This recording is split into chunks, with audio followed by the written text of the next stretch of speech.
Now, rather than merely delineate the rationale of our program on Candide, Voltaire, etc., we thought it would be better to subject you to a bit of rumination upon the basic principles of metaphysico-theologico-cosmolunigology and their application in this best of all possible worlds to this evening's entertainment.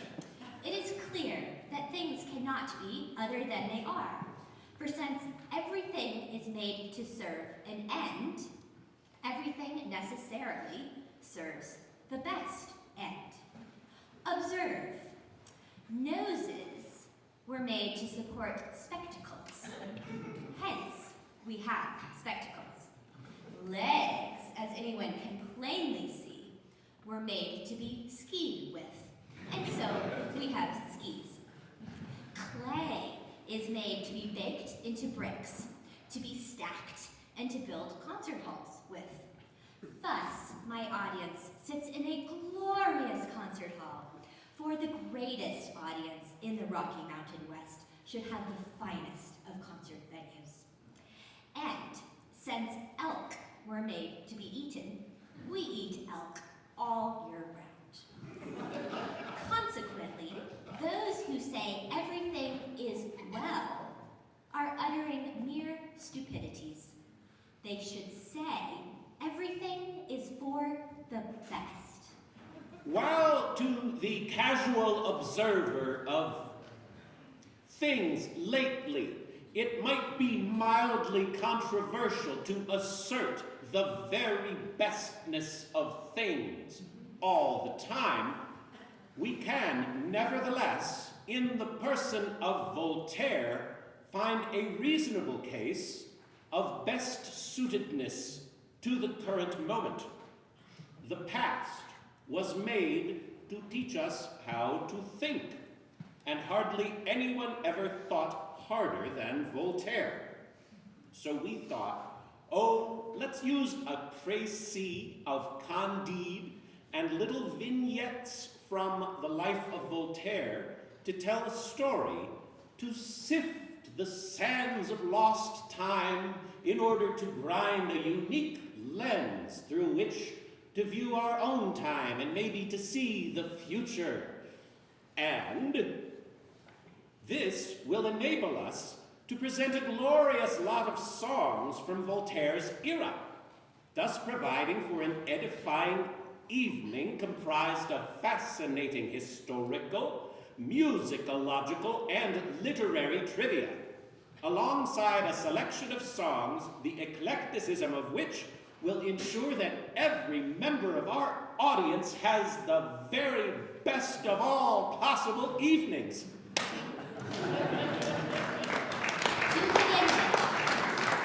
To begin with, everything was terribly grand, terribly French, terribly Catholic, terribly Baroque, and terribly serious.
encompasses such a great heaping lot of the 17th and 18th centuries over such a good bit of Europe that, unlike a great many concert themes one might undertake, for instance, Star Wars and Jaws, a John Williams spectacular, or Cole Porter, the Middle Years, music from the personal archives of our late beloved Rutherford B. Hayes. the numbers on a Voltaire Candide concert, on the other hand, are selected from a dizzying volume of music, from silly love songs from the court of Louis XIV to silly love songs from the court of Frederick the Great, to more silly love songs from neither of those milieu, that any musician should be overjoyed at the prospect. Here, for the sake of demonstration, are 3 randomly selected tunes from the first, middle, and final years of Voltaire's life. First, a love song from Michel Lambert, which might well have been in the air at the time of Voltaire's birth.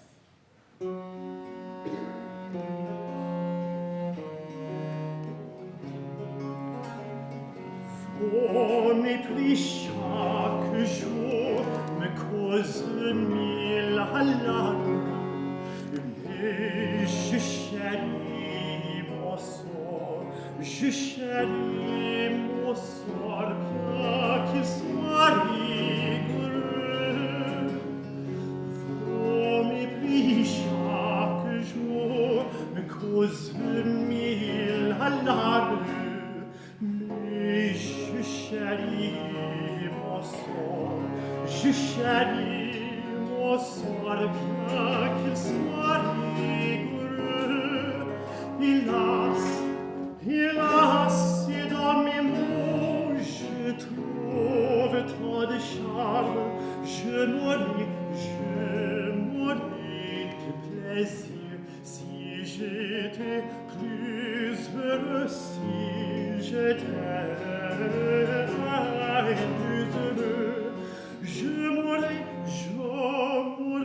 de plaisir si j'étais plus heureux, si j'étais plus heureux. And here is something from smack dab in the middle of his life, the year 1736.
And from the year and the place of his death, Paris, 1778.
hero was the youngest of 5 children in a wealthy family.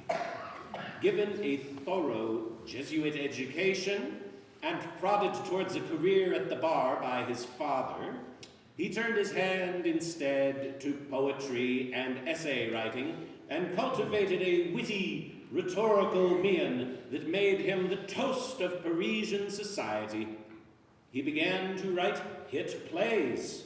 He also began to synthesize his values of religious tolerance, free thought, anti-clericalism, and anti-monarchism, which landed him in jail a few times and earned him a few long stretches of exile from Paris in the company of various wealthy patrons and sometimes lovers who were only too happy to accommodate the scandalous young writer.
He established a cycle: write a hit play, get a medal from Louis XV, write a scandalous pamphlet about the monarchy or the church, be chased out of Paris, and repeat the process yearly.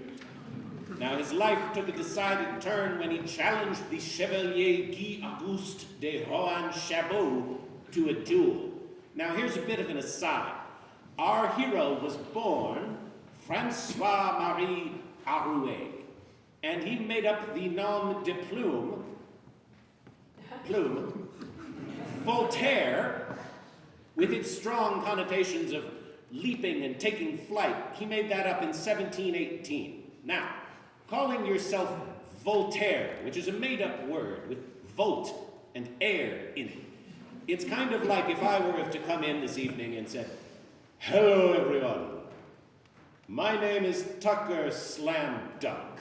Or if I'd said, "I'm tired of being John Lenti. I want you all to call me Elon Corvette."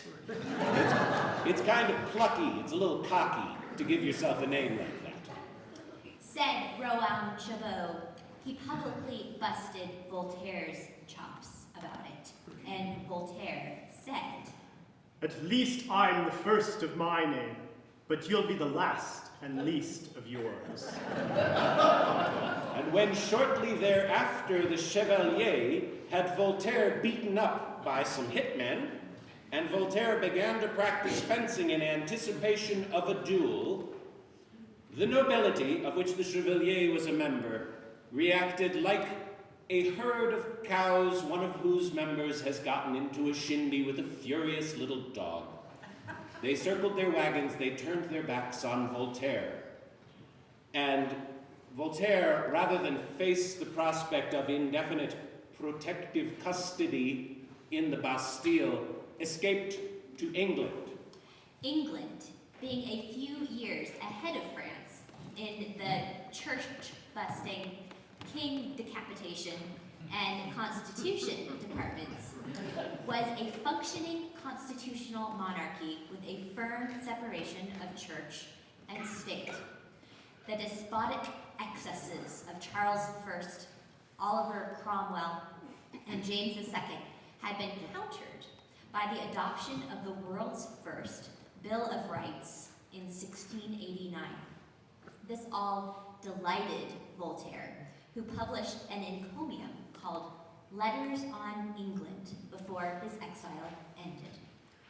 The English are the only people upon earth who have been able to prescribe limits to the power of kings by resisting them, and who, by a series of struggles, have at last established that wise government where the prince is all-powerful to do good and, at the same time, is restrained from committing evil.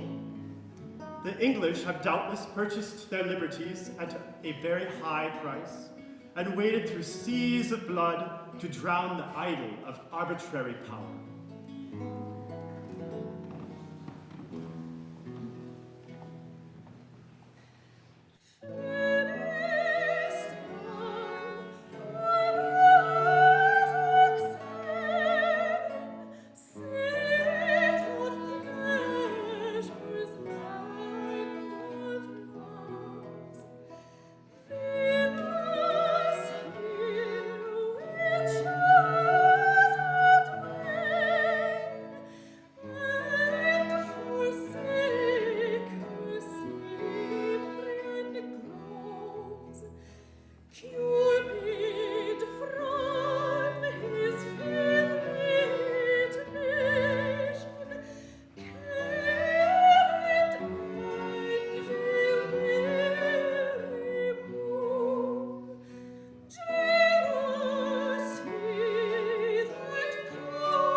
Sharing these veiled criticisms of France's absolute monarchy in print was sufficiently impolitic that in 1733, amid bonfires of letters of England, he was chased out of Paris again.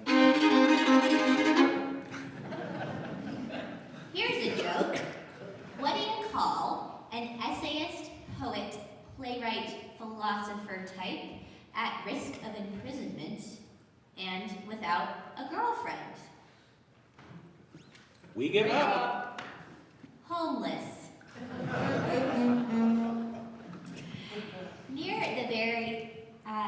Near this very time, however, some friends of Voltaire introduced him to Gabrielle Omélie Le Tullier du Breteuil, Marquise du Châtelet. How's that? 7 out of 10. I'm getting better. Yes. A beautiful, rich socialite, some 12 years his junior, who happened to be the only person in France more intelligent than Voltaire, and who had a remarkably indulgent husband who seemed quite charmed that his wife had taken a shine to France's greatest living poet and playwright.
Besides giving Voltaire shelter from the storm, the Marquise was one of the most brilliant scientists of the 18th century. She translated and amended the work of Isaac Newton, refining the law of conservation of energy. She explained Newton to Voltaire, and she was the first person to theorize infrared radiation. A lady whom I look upon as a great man and as a most solid and respectable friend. She understands Newton, she despises superstition, and in short, she makes me happy. Thou turn'st this world below, the spheres above, the spheres above, which in the heavenly world do their one music move, do their one music move, which in the heavenly world do their one music move,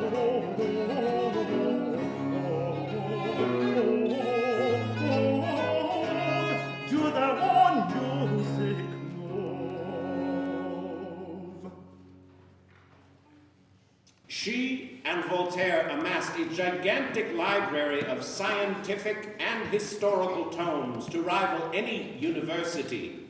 And for about 15 years, in the family home at Cirey, in Paris, when Voltaire was allowed there, and in Brussels, they lived and worked together on scientific projects, literary criticism, philosophy, and theology.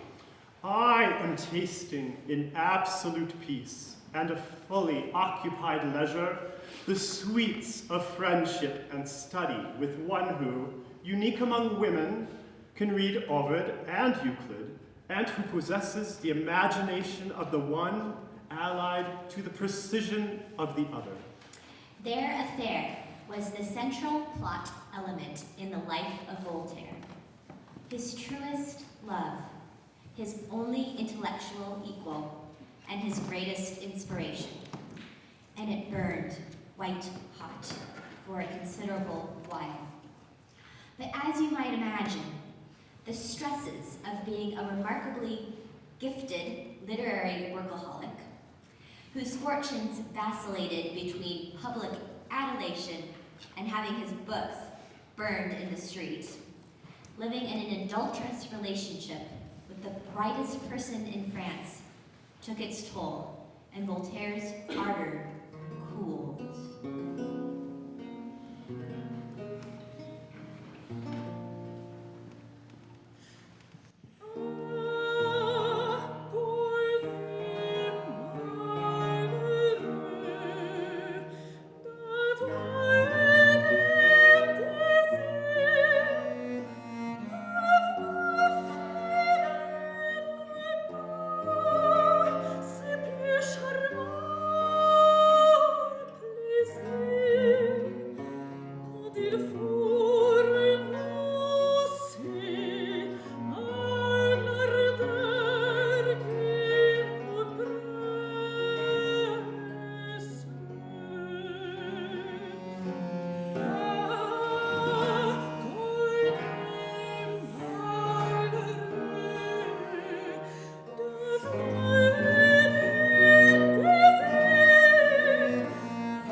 together, Voltaire became withdrawn.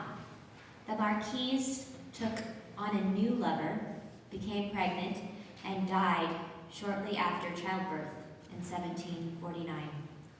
Voltaire was utterly distraught.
Voltaire quickly took a new position as a chamberlain at the Potsdam court of Frederick the Great.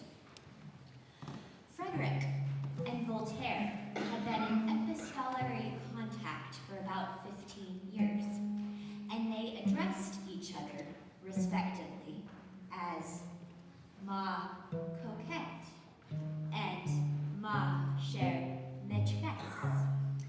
Frederick was in his ascendancy as a ruler and military leader, but his favorite place was at his palace, sans souci, literally without cares, at the center of a maelstrom of beauty, poetry, music, and philosophy. He was an accomplished musician, stupendously well-read, and he consciously modeled himself after Plato's ideal enlightened despot. The greatest and noblest pleasure which men can have in this world is to discover new truths, and the next is to shake off old prejudices.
Satirist and an absolute monarch, however idealistic that absolute monarch may have been. My people and I have come to an agreement which satisfies us both.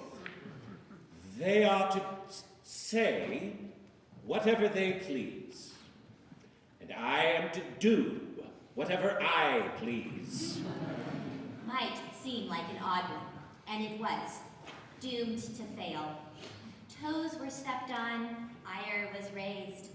Voltaire ended up under house arrest in Frankfurt, begging to be allowed to return to France. This seems to happen to him frequently. The following years, 1752 to 1755, he wandered, had a brief sojourn at Versailles, and was again exiled in his customary manner. So he settled down at a place he called Les Délices, or the Delights, on the outskirts of Geneva.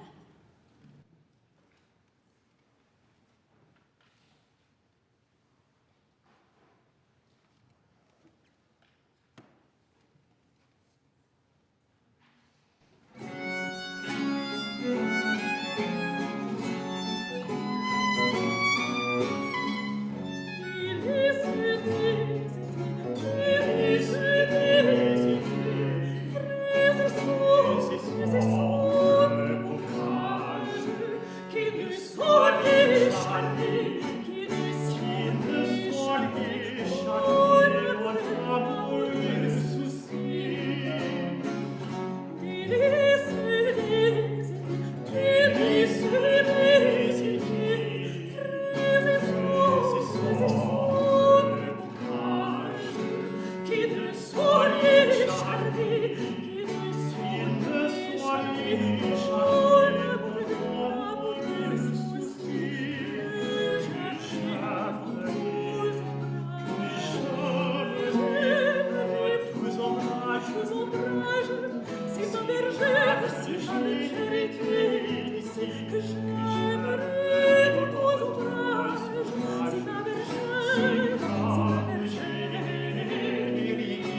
Thank you.